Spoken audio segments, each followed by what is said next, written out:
Welcome back to the Geekcentric podcast, and welcome to our watch club for Star Wars: The Bad Batch. The signature key should be embedded below the rear parallax inverters. Ugh, just tell me what to rip out!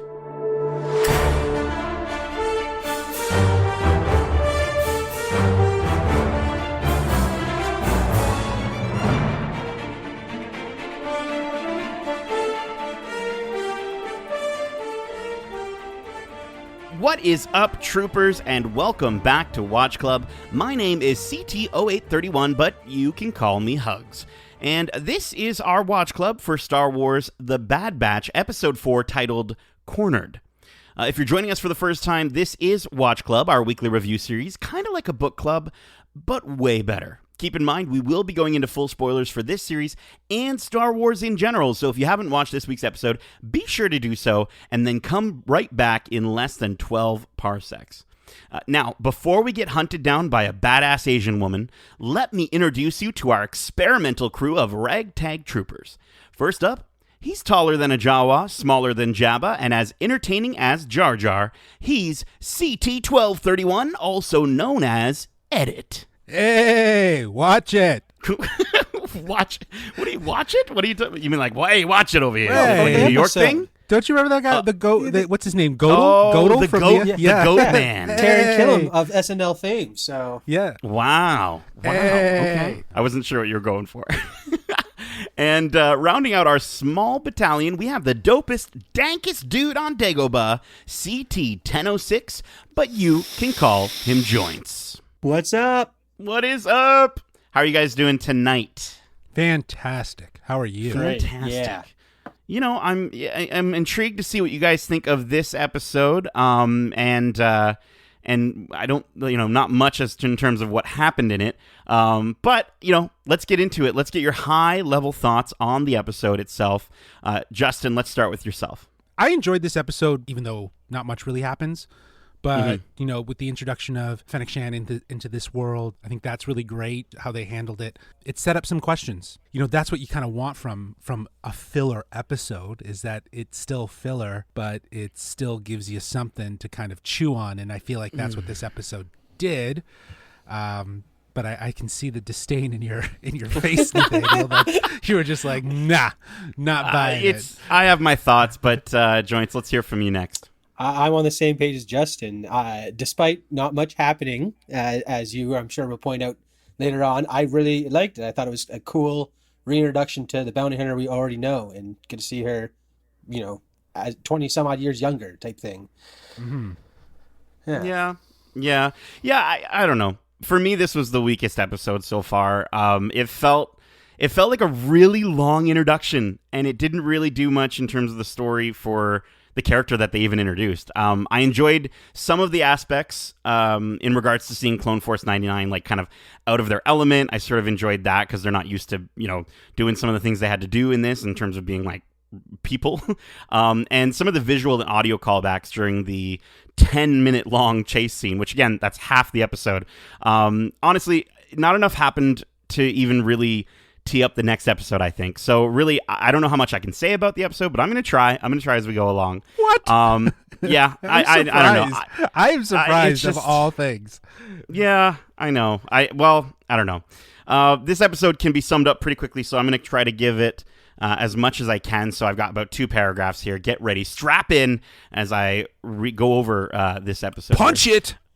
We rejoin Clone Force 99 en route to Ida Floor, a deserted planet. Space Florida. Let me just Florida, you. right? Yeah. It's a deserted planet perfect for hiding out on. Tech informs the team that without rations or fuel, they won't be able to survive much longer, and they have to fend for themselves. Echo informs the group that they're on a galaxy-wide watch list, and Tech mentions how they can scramble their ship's comm signature, but only if they land. So they decide to land on the nearest planet, Pantora. Once landed, Hunter, Echo, and Omega head into the city to acquire supplies, and Wrecker and Tech stay behind to work on the Marauder, to which they actually have to bribe the garage owner so that he wouldn't scan their ship and give away their location. But then we learn that he's actually working with Fennec Shand and that she's hunting Omega. Now, while they're in the city, Echo and Omega witness the citizens of Pantora celebrate the end of the war and the overtaking of the planet. Hunter bargains with a grand trader who is tricked to believe that Echo is a real droid. While trading Echo for about 3,000 credits, which I think is a steal, Omega is distracted and follows a crate of Buggles and gets lost, where she's found by Fennec Shand, who offers to help her find her friends as she brings her further into the city. While walking, Fennec Shand shows Omega the benefit of stealing, saying it's okay to break rules sometimes. Once discovered by Hunter, Fennec immediately attacks Hunter and runs after Omega. Hunter informs the rest of Clone Force 99. Echo has a droid liberation moment and frees the enslaved droids to aid Tech in the repair of the ship. And then Wrecker gets wrecked by Fennec in the sewers. After about a 10-minute long chase scene, which was really great, Hunter manages to save Omega and Clone Force 99 hastily, and they hastily make their escape off planet. Fennec Shand pays the garage owner and lets him know if he sees them again, let her know. And she informs someone that the target got away, saying, "But I'll find her," as she looks up to the stars. So, guys, what did you think of this introduction or reintroduction to Fennec Shand, the chase scene, and Echo's droid liberation? Darcy, we'll start with you and your notes. Well, first off, I don't know if I'd call it liberation per se. I think of more kidnapping. It seems like that one protocol droid did not want to go with him. Sure. I thought it was cool. I thought it was a really neat way of him going into hiding, having all these clones around. Of course, their faces are pretty recognizable. But I mean, if people think he's a droid, which they've already said he's more machine than man now, it's with his hand, yeah. It's a neat way of passing him off or giving him some open camouflage type thing. Other than that, I really liked how Fennec came back. I mean, this is almost like her rise to the bounty hunter we see in Mandalorian, because again, 20 years have passed between the two appearances. So I thought it was a really good reintroduction. Like I said, she's clearly working for someone. We don't know who, but yes, that's the big question. That's the big question. How are you not intrigued by that, Nate? I'm intrigued by it. We'll get to it. Don't worry. We've got a whole section dedicated to literally just that question. But I mean, again, we don't have much to say because not much happened. Well, Justin, listen, I agree with you. Not much happened, but I think that this is a seed planting episode for the fact that Fennec is going to be in this series for a little bit longer. Like we're not done seeing her. And I going back to your note of like an introduction to this character, well, that's just exactly what it was. It was just an introduction to this character in this story. We already know who she is and who she's going to be. The interesting part now for me is like, what part does she play in this story? Like, again, who hired her? Is she going to inevitably see Rex? Maybe that's why she's so connected with Boba, right? Because she recognizes that Boba comes from a descendant of clones, and she herself has a relationship or had a relationship with a clone. Like, I don't know. That's digging deep. But I couldn't wait. Just couldn't wait to the end of the episode, Justin. But I get it. No, I get it. I understand why you want to talk about that, because literally the last 5 seconds of this episode is what we want to talk about, and that's not a good episode. Okay, but so hold on. We'll get to our rating in a moment. Let me get to like one thing. The action in this episode was well choreographed. I thought it was well paced, and I think it was very fitting to the characters that were in that action. I also liked how in certain moments with each of the Bad Batch, we got to see a little bit more of their personalities, just a little bit, just a little bit. Like with Echo and the droids, with Wrecker. I don't know. They're doing a really nice job of just at least kind of giving us more depth to these characters rather than just them all being clones. So I enjoyed it, man. I think it was good for a filler episode. It at least was satisfying in the sense that, like, if we look at episode 2, which didn't really do much other than introduce us to the chain codes, which I know you're a big fan of, but like, I think this is just interesting to see how Fennec Shand's going to play into this whole story. I thought the episode was really cool too, and the fact that it kind of reminds you again that Omega is a kid. She doesn't know what to do in some of these situations, and will sometimes, let her excitement of the thing take her away from the mission per se. So I think it's important to have those episodes to remind you that she is a clone. It seems like she's had little to no combat training like the regular clone batches have. So it's again, really unique to see like a clone child growing up, kind of like Boba would have, I guess, but this is, a new girl, if you will. So it's I thought that was really cool.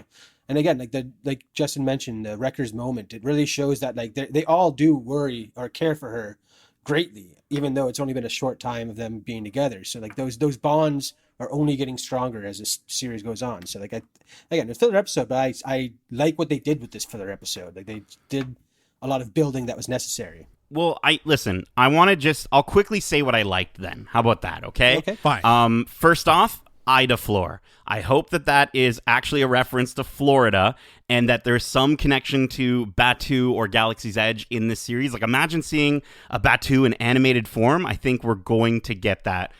Maybe not in this series, but at some point. I did enjoy Fennec Shan's character. I thought they handled her really well. I thought with the kind of her coming in almost like a spider, luring Omega away and kind of showing that sort of friendship side. I just thought it was really good because we know that she's not inherently just a bad character, right? Just from what we've seen in The Mandalorian. And so I think that's going to be kind of cool. We get to that see even more so when she saves Omega. Right? Yeah. Like that Right. moment when she saves Omega is just a reminder that she's not entirely bad. No, she's like a benevolent bounty hunter. Exactly. Not in it just for the money. She does somewhat care.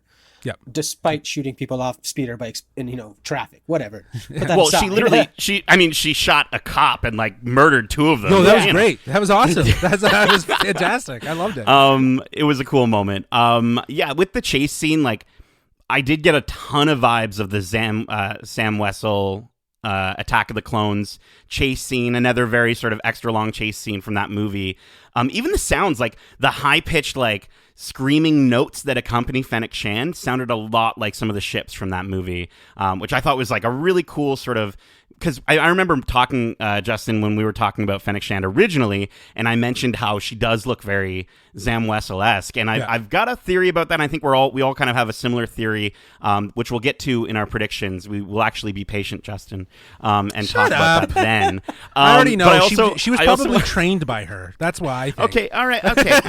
Also, with some callbacks to I think Empire. We got a very blonde-looking Omega hanging off of the edge there, very Luke-esque. And then the only other thing I wanted to shout out with this episode that I really liked was I want to give a shout-out to Clink, the dumb LE series droid with the flailing gasket arms and legs that looks like the robot from Lost in Space.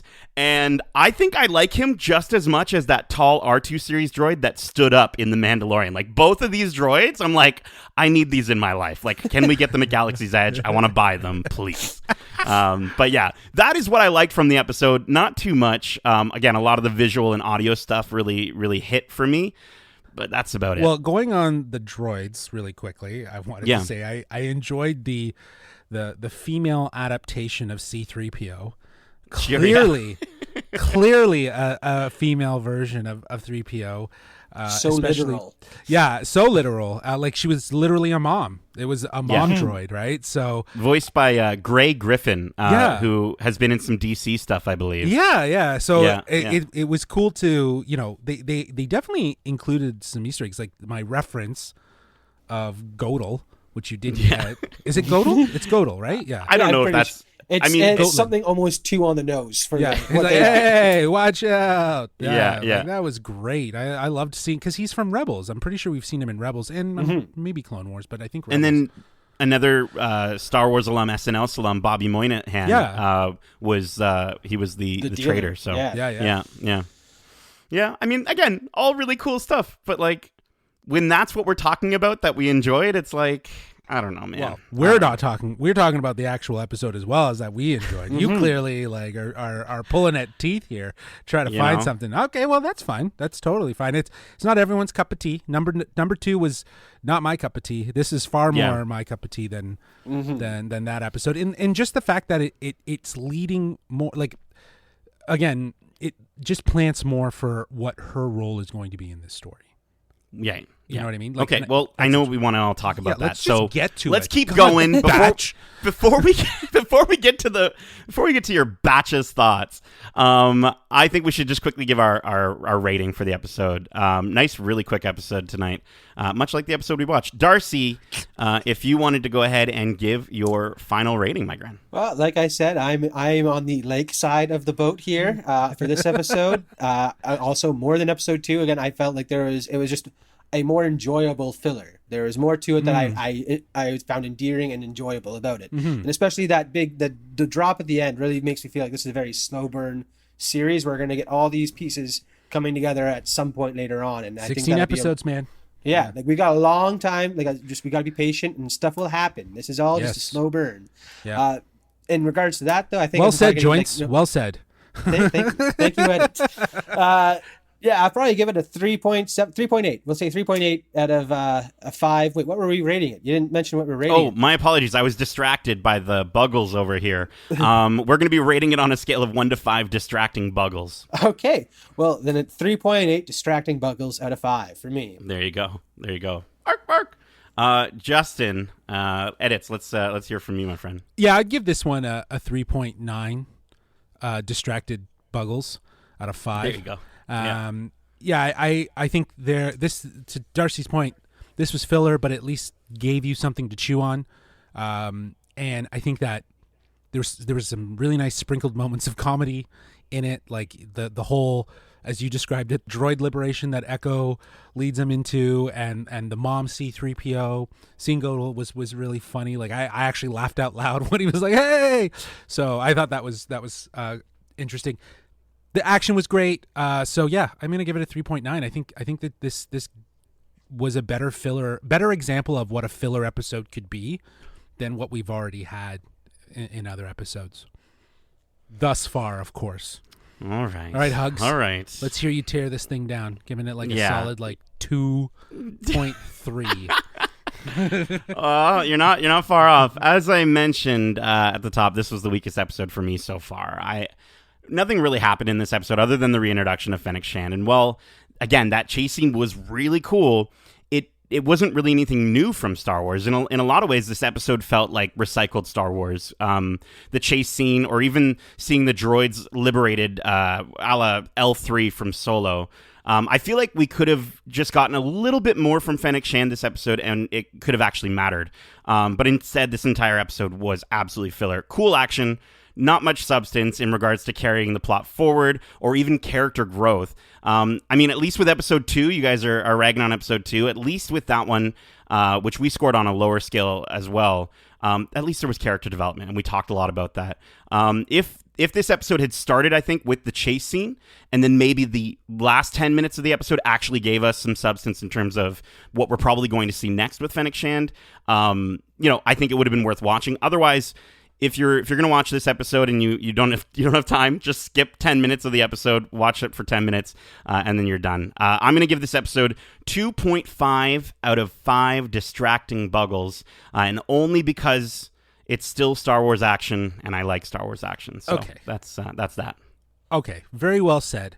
But I got to call out a couple things here. Okay, you say recycled Star Wars. Is that not what Star Wars is embracing its best moments and kind of reliving them in new capacities? Like, I think that's what was refreshing about this chase, is it felt very much like the Coruscant chase. Remember when I spoke with you offline, Nate, I even said, I think this is the episode when they're in Coruscant, or in the, you said, probably the underground part of Coruscant. We thought that was it based on the visuals that we've already seen.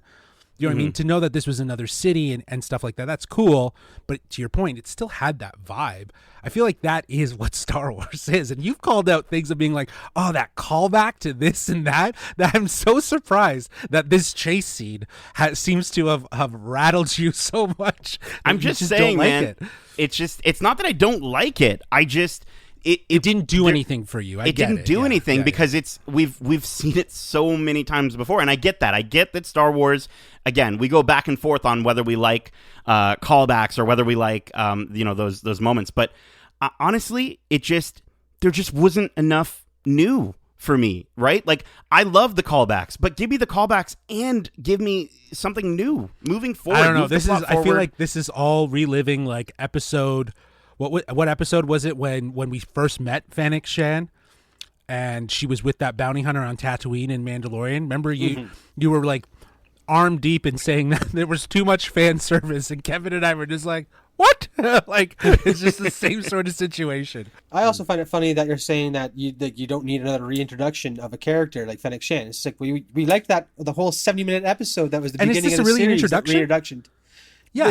This is before. This is a different Fennec Shan. This is before she met Boba or saved Boba, whatever it is. This is down the line. Like we haven't seen her get to that point yet. So like I don't know why you're so like whatever. But I also think, though, the point of this episode with her is not necessarily introduce her, but to introduce the idea, again, that she's involved in the bigger story. That's what's really interesting. So, you know what I mean? Like, I think that's how her quote unquote introduction is really going to be dealt with, is her involvement in this story and what her connectivity is to this whole situation, right? She might just be a bounty hunter for hire, but who knows? Maybe this is the events that kind of change a perspective of her. Who knows? So I think that to Joints' well-dubbed slow burn of this series, because we have 16 episodes and we're already at 4, and Nate's already upset. That's the worst episode that he's seen. I'm just saying the majority of this episode felt like a waste of money on Star Wars film. Like, I feel like there could be a whole season worth of Clone Wars episodes that were a waste of money, in my opinion. If you're calling this a waste of money, thank you, for sure. Thank you. I'm just absolutely. That's all I'm saying. Absolutely. And so that doesn't make them better. But I'm just saying, if you can honestly tell me that this whole episode is anything more than that chase scene and the last 2 minutes of the episode, then great, good on you, and I'm glad you enjoyed it at a 3.8. But for me, it was just lower than that. So that's what I'm saying. I'm sorry to disappoint you guys. I'm still a Star Wars fan. I'm still excited for the next episode, and especially based off of what's gonna happen batches. So guys, at the end of each episode, we like to speculate on what we think is gonna happen next in the series, and I feel like we all have a very similar answer. So I want to know, Darcy, what's gonna happen, batch? Well, clearly, Fennec Shand is, like we said, a bigger part of this whole thing. I think it's interesting seeing her appear in another clone-heavy, show with the cloning thing going on with Grogu and the Mandalorian. It almost leads to the question, how long has she been involved in the cloning aspect? Is she working for Camino? Like, that's kind of the vibe I'm getting, is seeing her appear later on, or in a later series, still relating to a clone-related, bounty. It's kind of curious. Like, why would she be on those 2 bounties unless she'd worked with Camino before? Like, maybe this is her first job for the Kaminoans. But I think in the Mandalorian, though, I think it was more about the guild, right? The guild was out for Mando rather than just the kid as well. Like, they were out for both of them. But like, I get what you're saying. Her involvement in both stories that have some sort of interweaving. But you're right. I think that was my question. I wonder if Camino hired her. Do you know what I mean? Like, if the Camino, that to me seems like something that could be plausible. Yes, they've worked with bounty hunters in the past, but to say they don't keep up to date with bounty hunters in the system or in contact with bounty hunters, like sure. I have a slightly different theory, but it's similar. Okay. Do you batch his mind? No. Go ahead. Batch on. Take it away, Batch. Good. I'm glad we're friends again. Listen, I think it's gotta be Boba Fett, and that, like, I think she was working with Jango Fett, but since, as she was younger, but I think since he died, she's now working with a younger Boba, and she might be sort of loyal to his bloodline. And Boba, at the end of the Clone Wars, started a gang called Krait's Claw, like the Krayt Dragon. So I'm wondering if maybe that sort of retcons her connection to Boba Fett in The Mandalorian, and it really helps to sort of sell why she's working with him in that and in the book of Boba Fett. And I think in terms of the Camino aspect, I think you're still right. I think maybe Camino hired Boba and Boba hired Fennec. Just because, again, they would have that connection to Jango. That's true. Which that's work. That's a really good one. I hope that's how that plant pans out. That would be far more interesting. And to your point, it helps set up the relevancy of their relationship already. Because, I think in The Mandalorian, they kind of established, at least I felt, that the reason why Fennec was working with Boba is because he saved her life. Yeah. He saved her with machine parts to keep her alive. So it was more of like a debt that she owed to him. But I enjoy the idea that maybe there is some sort of connection here, and that deepens that connection. It's really interesting. It's really, really. I think it'd be really cool. Yeah. The only other thing I was wondering is, because you guys got me thinking after last episode that, like, we always think, like, do you guys think of this whole notion of Snoke as a clone or a gene splice? I'm pretty sure it's confirmed that Snoke's a clone, no? Or depending on, is it a direct clone or is it a result of cloning something with something else? Like, that's what two things together. Okay. So gene splicing, right? I'm wondering if our Bad Batch aren't, to Darcy's point, gene spliced with maybe someone who was force sensitive. And the result of that experimentation then led to something like Omega, which is who we have. The question is who would that Jedi be? Would it not be cool if it was Obi-Wan? Darcy pointed out the fact that it's very obvious that each of the Bad Batch have traits of a Jedi, which means that they don't make a full Jedi. Like, not one of them is a Jedi, but they make a full Jedi with their skill set. And I think that's really interesting. You can't necessarily clone a Jedi to be force sensitive, but you might be able to gene splice them so that the people have some of the inherent elements traits of that a Jedi has to then engineer better and smaller sort of things. What if Omega was like this sort of like next step after the Bad Batch, right? To do that, and that's what we have here. So she might not even necessarily be a Jedi, but might lead into this idea of being somewhat force sensitive, like in a different capacity, almost like a Poe. Like, Poe gave off a very strong sense that he had traits of a Jedi, but obviously that never was the case. He's just a really great pilot. But because we've seen that so much, and he was, in the comics, I think they talked about how he was raised by force-sensitive trees. One of the two force-sensitive trees that Luke saved, he gave to Poe's parents. And then they had that in their backyard as Poe was growing up playing around it. So that's what they explained away his pilot skills, So, like, just broadening this idea, stretching out the idea of what it means to be a Jedi, to be force sensitive. I don't know. That was long winded, but I think there's some interest there. So that's just something I wanted to. It'd be cool to see if Omega eventually leads to Snoke at some point. If there is that connection, like that she is a Palpatine clone or one of Palpatine's many plans. It'd be neat if that's the direction that they take her. But again, it's so, like, there's so many things that they're leading towards with this series. It's hard to say what really is going to happen. So. And do they need to all intertwine? No, that's the thing. Right? Like, I don't think that's a gratifying thread for me. But to find out that maybe there was an experimentation, and through that experimentation, it led to something like Snoke, that's interesting. Like, she's the beginning of something that they were trying to perfect, and maybe they got something wonky like Snoke. So... It would definitely be intriguing, because I think Filoni he's kind of already proven his hand as the kind of guy that goes in and fixes a lot of the things that fans didn't like about certain trilogies. Sure. Mm-hmm. So I could definitely see him sort of stepping in and tying all this stuff together so that people will watch the sequel trilogy, and then the diehard fans like us will be like, oh, no, you have to watch like the Bad Batch and Mandalorian, because honestly, it fixes a lot. So yeah, I could totally see that being the case. But we talked about this as well. Like, I don't know if going so far back to where we are right now to help explain the arrival of Snoke makes sense, because to Darcy's point, like, the Emperor is at his highest of power. He has his newest apprentice. He's building the Death Star. I get the idea of having a contingency plan, but there's nothing really right now that's threatening him that would make him need to have a contingency plan until the Death Star blows up, and he might see a little bit of his ability to control a situation. But I mean, it who's to say that,